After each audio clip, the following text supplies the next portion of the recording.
শিক্ষা সিলেবাসের শিক্ষা সাবজেক্ট যেটা লেখাপড়া করছেন তিনি অবশ্যই তার উস্তাদ লাগবে। তিনি কার কাছে বলেছেন সেই উস্তাদ লাগবে। তিনি কার কাছে বলেছেন সেই উস্তাদ লাগবে। তিনি কার কাছে বলেছেন সেই উস্তাদ লাগবে। যেমন আমি আপনাদের মধ্যে এই মাত্র যে হাদিসটা বললাম, আমি এই হাদিস বলেছি দুইবার।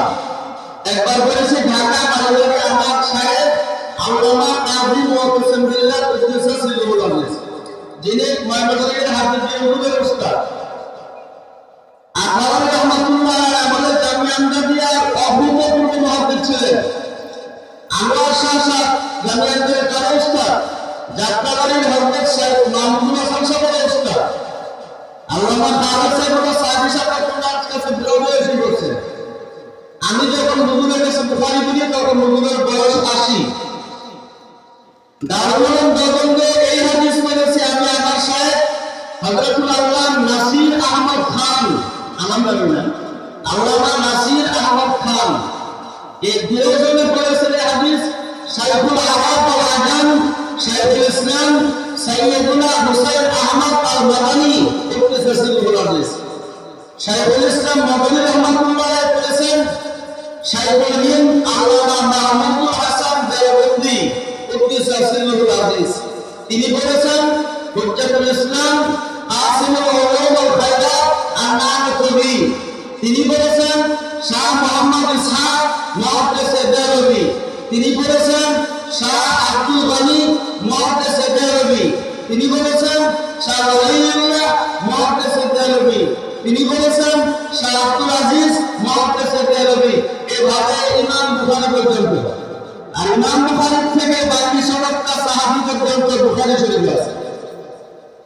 আমার সারা বছরে বুখারী 30 নম্বর একটা হাদিসে ছুটে যায়।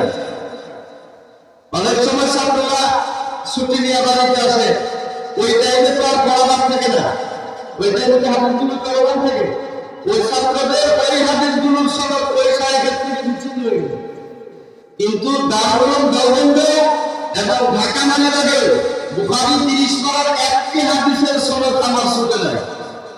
বুখারী শরীফের সমস্ত হাদিসের সনদ আমার মুত্তাসিল, তিরমিজি শরীফের সমস্ত হাদিসের সনদ আমার মুত্তাসিল মানে অবিচ্ছিন্ন। আলহামদুলিল্লাহ।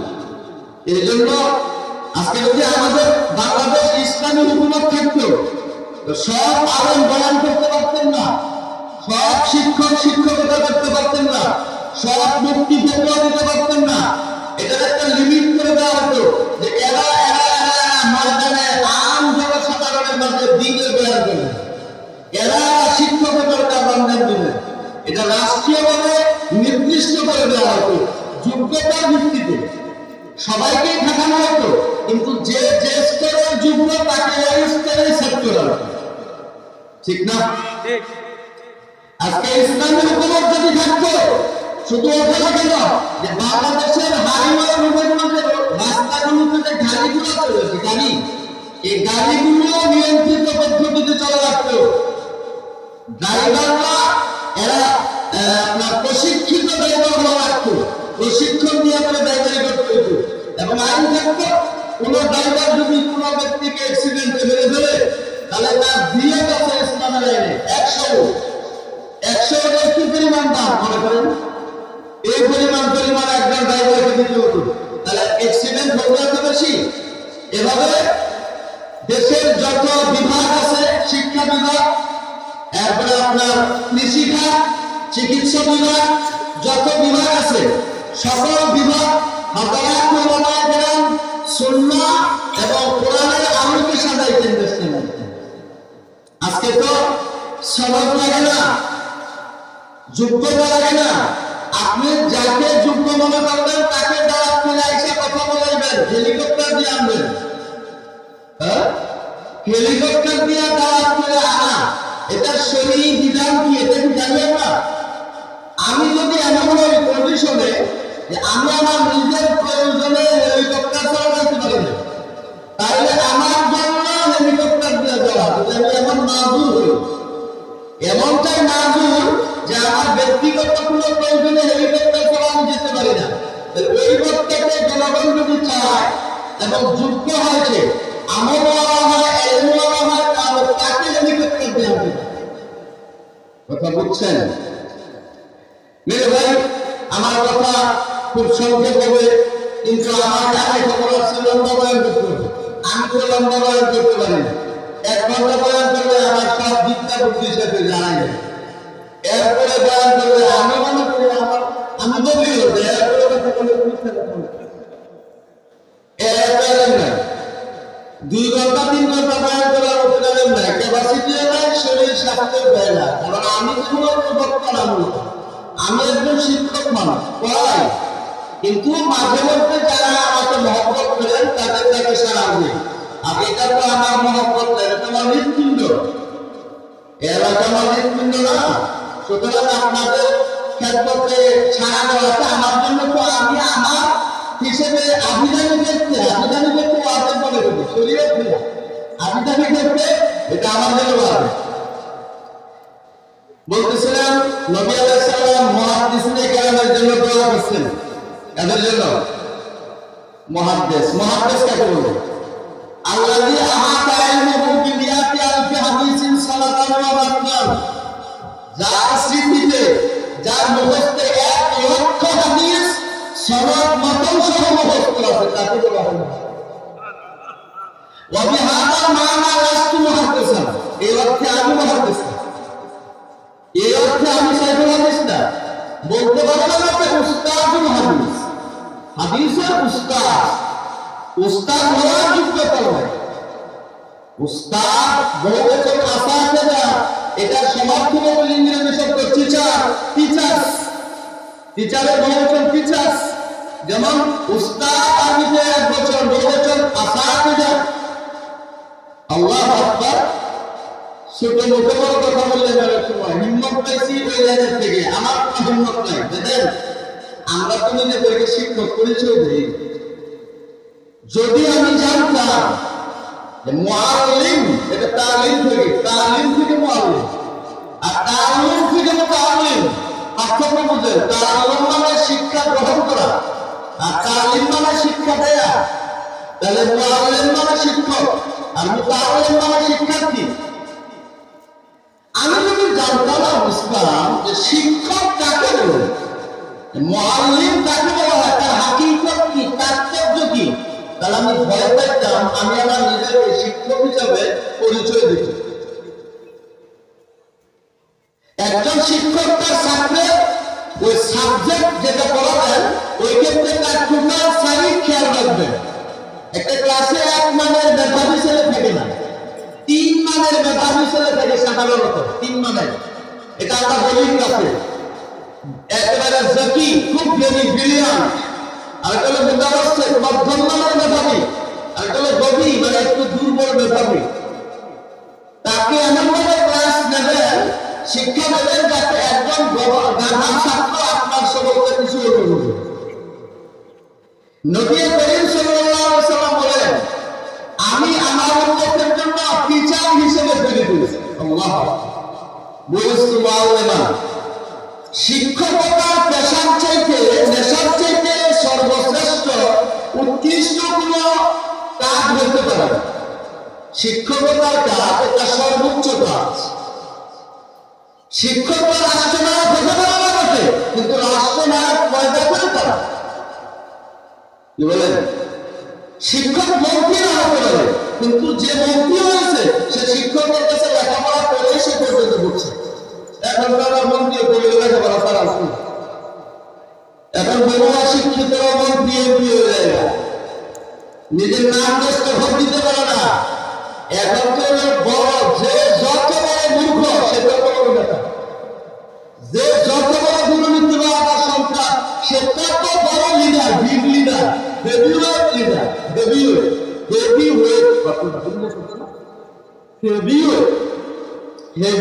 নেতা।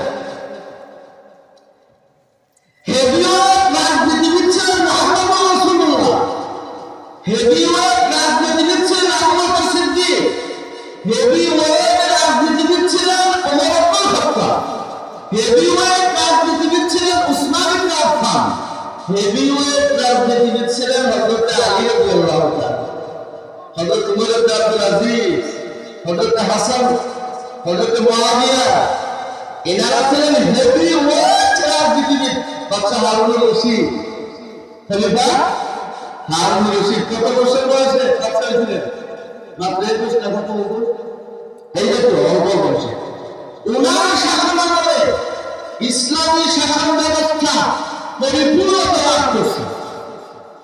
উনি ছিলেন নীতিবান, নিষ্ঠাবান, ন্যায়পরায়ণ এবং উদার, সহিষ্ণু মনোভাবাপন্ন, মানবতার অধিকারী, দয়ালু, মায়ায় ভরা ছিলেন এবং তদানীন্তনকালের যুগশ্রেষ্ঠ ওলামায়ে কেরামের কাছে উনি যেতেন।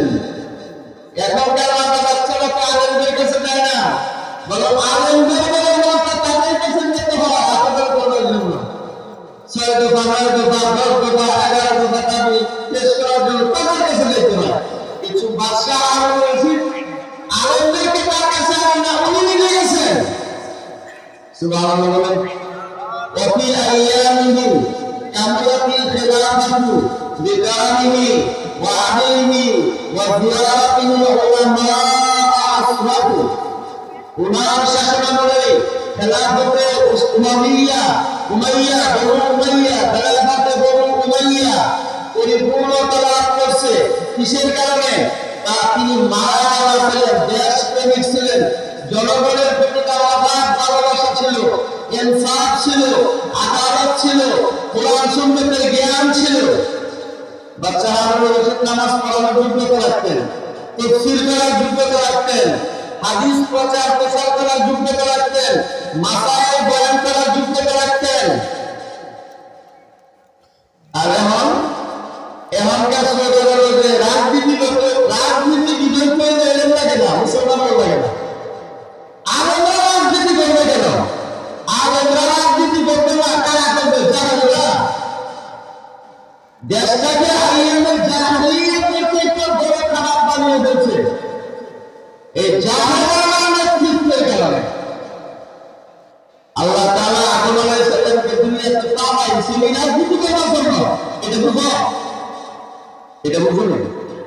وَإِذْ قَالَ الْمَلَائِكَةُ إِنِّي جَاعِلٌ فِي الْأَرْضِ خَلِيفَةً قَالُوا أَتَجْعَلُ فِيهَا مَن يُفْسِدُ فِيهَا وَيَسْفِكُ الدِّمَاءَ وَنَحْنُ نُسَبِّحُ بِحَمْدِكَ وَنُقَدِّسُ لَكَ قَالَ إِنِّي أَعْلَمُ مَا لَا تَعْلَمُونَ। আল্লাহ বলেন, যখন আমি ফেরেশতাদেরকে নিয়ে পরামর্শ বৈঠকে বসলাম, ফেরেশতাদেরকে বললাম আমি জমিনে খলিফা সৃষ্টি করতে চাই। কি সৃষ্টি করতে চাই? খলিফা। খলিফা এক বছর একটা আরবি শব্দ, এর বহুবচন খোলাফা, এর বহুবচন খলিফা। এরা খারাপ থেকে খালাফা খুলুফু, এর অর্থ হলো পিছনে পিছনে আসা।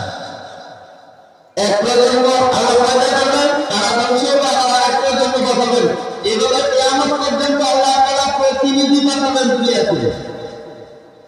সকল প্রতিনিধির বাবা হবেন সাইয়্যিদুনা আদম। সমস্ত খোলাফাদের বাবা হবেন কে? আদম। সমস্ত নবীরা কার সন্তান? সমস্ত আউলিয়ারা কার সন্তান? আদম আলাইহিস সালামের সন্তান। আদম আলাইহিস সালাম বলেন সকল নবীগণের বাবা। আদম আলাইহিস সালাম এই দুনিয়ার প্রথম সৃষ্টি মানুষ না, এবং তার থেকে আল্লাহ তাআলা অগণিত অসংখ্য মানুষ আল্লাহ তাআলা দুনিয়াতে নারী এবং পুরুষের সমন্বয়ে সৃষ্টি করেছে খেলাফত প্রতিষ্ঠা করবার জন্য। এখানে আসমানেও মাবুদ, জমিনেও আমি মাবুদ হই। কথা বুঝলেন নাই? আসমানে আল্লাহর ইবাদত কারা করে? ফেরেশতারা। আর তোমরা আশ-শামসু ইয়াবুদুল্লাহ ফিস সামা ওয়াল কামারু ইয়াবুদুল্লাহ ফিস সামা ওয়ান নুজুমু ইয়াবুদুল্লাহ ফিস সামা ওয়াল মানাজিলুস সামা ইয়াবুদুল্লাহ ফিস সামা ওয়াল লাহু ইয়াবুদুল্লাহ ফিস সামা ওয়াল কুরসিয়্যু ইয়াবুদুল্লাহ ফিস সামা وحملة العرش يعبد الله في السماء যত মখলুকাত আছে সব মখলুকাতের মাহবুবকে, জমিনের মখলুকাতের মাহবুবকে। মানুষ সৃষ্টি করার আগে পৃথিবীতে আল্লাহ তাআলা কাদের দ্বারা আবাদ করেছেন? জিন দ্বারা। জিনেরা খুব পাইজানি করছে, ঠিক না? এই জন্য আল্লাহ তাদেরকে খতম করছে, ওইটা ইনসান পয়দা করছেন, খেলাফত প্রতিষ্ঠা করবার জন্য। খেলাফত মানে আল্লাহ আইন আল্লাহর জমিনে প্রতিষ্ঠা করা। আল্লাহ আইন, এই জমিন কার আইন দিয়ে চলবে বলেন? মানব রচিত আইন দিয়ে দেশ চলবে। এই জন্য আল্লাহ পৃথিবীতে মানুষ সৃষ্টি করেন না। আমি অত বেশি বুঝাবো না আপনাদেরকে, আমি এতটুকু বুঝাবো, আল্লাহ তাআলা আদম আদমকে দুনিয়াতে সৃষ্টি করেছেন রাজনীতি করবার। রাজনীতি তো মূলের থেকে আপনি দেখে লক্ষ্য করবেন কেন? জীবন ছিলেন, জীবন জীবন জীবন কত প্রকার ও কি? অনেক প্রকার। এক নম্বর প্রকারটা কি? ব্যক্তিগত জীবন, পারিবারিক জীবন, আর কি সামাজিক জীবন, আরেকটা কি রাষ্ট্রীয় জীবন, আরেকটা কি রাজনৈতিক জীবন। রাজনৈতিক জীবন কি আপনার জীবনের মধ্যে না? ইসলামে কি রাজনীতি শেখানো যায়? রাজনীতি মানে কি? আল্লাহ আইন আল্লাহর জমিনে প্রতিষ্ঠিত করেন। আমাদের আমাদের দায়িত্ব শুধু জাতিকে ওয়াজ করে শোনাই দেওয়া, কিন্তু আল্লাহ আইন পালন করতে বাধ্য করার দায়িত্ব রাষ্ট্রের রাখবে। আমি আবার আপনাদেরকে কথাটা ক্লিয়ার করি, ওয়াজ নসিহত করার দায়িত্ব কি দেশ পরিচালকদের না আনবে, আর আল্লাহ আইন পালন করতে জাতিকে বাধ্য করা দায়িত্ব আলেমদের, রাষ্ট্র রাখবে। আপনি নামাজ না পড়লে এখানে আপনাকে জেনে দিতে পারবো, কিন্তু আপনি যদি রাষ্ট্র প্রধান হইতেন তো আপনাকে সারেস্তা করবার জন্য আপনার জন্য 1 মাসের কারাদণ্ডের ব্যবস্থা করবেন। বেনামাজি থাকতে দেশে চোর, একটা চোর যদি চুরি করতে বা হাত কেটে দেওয়া হতো, এক চোরের হাত কাটার কারণে 10 চোর ভালো হয়ে যেত। একজন জিনাকারীকে যদি শাস্তি দেওয়া হতো তো সব জিনাকারী জিনা করার থেকে বিরত থাকতো। একজন শরাবপানকারীকে যদি শাস্তি দেওয়া হতো 80 টাকা, একজন নেশাগ্রস্ত ব্যক্তির শাস্তি হলো 80 টাকা। যদি একজন নেশাখোরকে ধরে 80 টাকা দেওয়া হতো তো নেশা থাকতো? আজকে আমার দেশ, আমার সমাজ কেন আসক্ততায় জড়িত? আমার দেশ কেন, আমার দেশে কেন প্রতিষ্ঠানের লাইসেন্স, আমার দেশে কেন সুদের লাইসেন্স, আমার দেশে কেন কারাগারের লাইসেন্স, আমার দেশে কেন দুর্নীতির লাইসেন্স? এগুলো কিছুই দেখবো না। এগুলো বরং ইসলামী আদালতে তার পরিপূর্ণ বিচার করা হতো। বলেন ফেরেশতারা কি বলবেন? আল্লাহ আপনি দুনিয়াতে এমন এক জাতি সৃষ্টি করবেন যারা দুনিয়াতে শুধু মারামারি, কাটাকাটি, ঝগড়া, ফাসাদ করবে। কাজে এদেরকে সৃষ্টি করার কোনো মানে নাই। আপনার পবিত্রতা, আপনার গুণগান, আপনার প্রশংসা জ্ঞাপন করার জন্য তো আমরাই যথেষ্ট। এই কথা কে বলবেন? আপনারা মনোযোগী না? ফেরেশতারা বললেন। ফেরেশতারা বললেন। তোমরা আল্লাহ কি বললেন?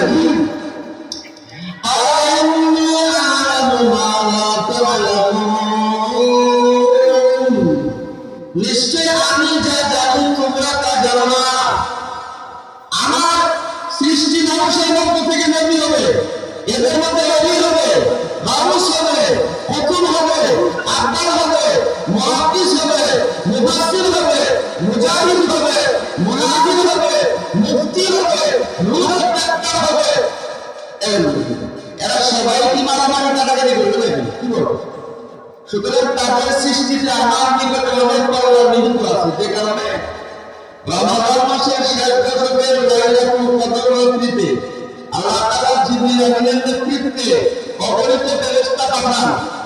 যে দেখে আসে, ওনাদের পরামর্শ দিয়েছিলে যে মানুষ শুধু দুনিয়াতে মারামারি কাটাকাটি করবে।